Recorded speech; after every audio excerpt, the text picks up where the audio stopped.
Hello again. Well, today I've got something controversial. Well, that's normal, isn't it?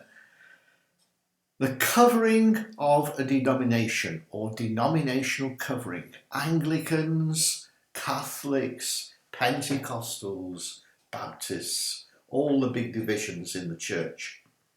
We call this the denominational covering. And when you ask somebody, well, are you a Christian? Oh, yeah, I'm a Catholic, or I'm an Anglican, and who looks after you? Who kind of guides your spiritual progress? Well, I'm covered by the Anglican Church or the Catholic Church. Oh, really? And how often does your priest or your vicar come and sit at your dining room table and have a meal with you, and you tell him your problems and your marriage or your finances or raising your kids? Oh no, we don't do that. They tend to keep their distance. It's not a distance, it's a chasm. These vicars and ministers and priests, they keep themselves distant because they think if they don't keep themselves at a large distance from the people in their church, they lose their authority. They get too buddy-buddy and people won't listen to them. So the denominational covering just does not work to produce mature Christians. It certainly does not attract the glory of God. Certainly not. Now, in Ephesians chapter 2 and verse 20, I want to read you a verse from Paul's letter there.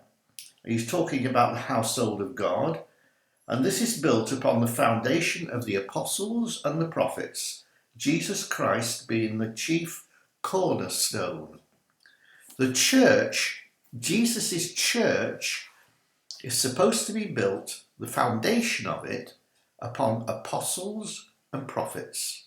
Once the foundation's down, then the teachers, evangelists and pastors come in and do the work of building. But the foundation of the church should be upon the apostles and the prophets. In many churches, especially denominational churches, they won't allow a prophet to speak. So they're quenching the flame of revival. It won't happen. Not that they're probably wanting it to happen, they're just interested in keeping their positions. Now, in a denominational church, it produces spiritual orphans.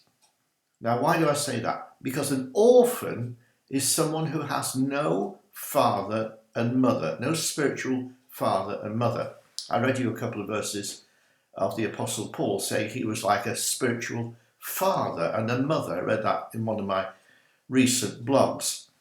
Spiritually fathering and mothering those in your care, those who you try to bring to maturity, is how it should happen.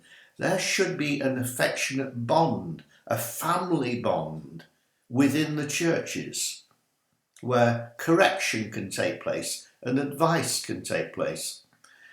Now, we as ministers, we need to model the way in which Christianity works, not just teach it, but model it.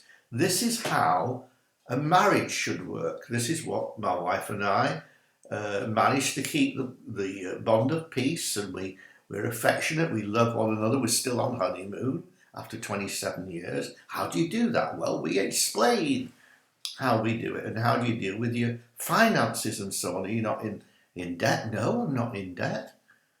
We're doing well in this pandemic and in this recession and all the other things going on in the world. We decided not to take part. Now, if you are not willing as a leader to be mixed up in all the difficulties of the people who are in your church, then you are not mothering and fathering them because you're not showing them by your example. They don't want you to teach it. They want you to model it. They want you to show them. Well, could you show me how that works? If somebody's teaching another lady to cut out a dress, well, could you come round my house and show me how to cut out the pattern? Or whatever, if a man is putting a shelf up, could you come and show me how to get the shelf level? I'm not being, just saying a woman can't put up a shelf, so I wonder whether a man could cut out a dress, mind you. But we ask people to help us, to stand by us while we show them how it's done. and spiritual maturity led by apostles and prophets, fathers and mothers in the faith, that leads to an environment where the glory of God is at home. God is not at home in a denominational environment where the minister is separated. He's up on a pedestal, he's in his little pulpit, he's separated from the ordinary people by the number of degrees he's got, his academia, number of books he's written, and all the other paraphernalia of his uniform and so on. It separates the clergy from the people.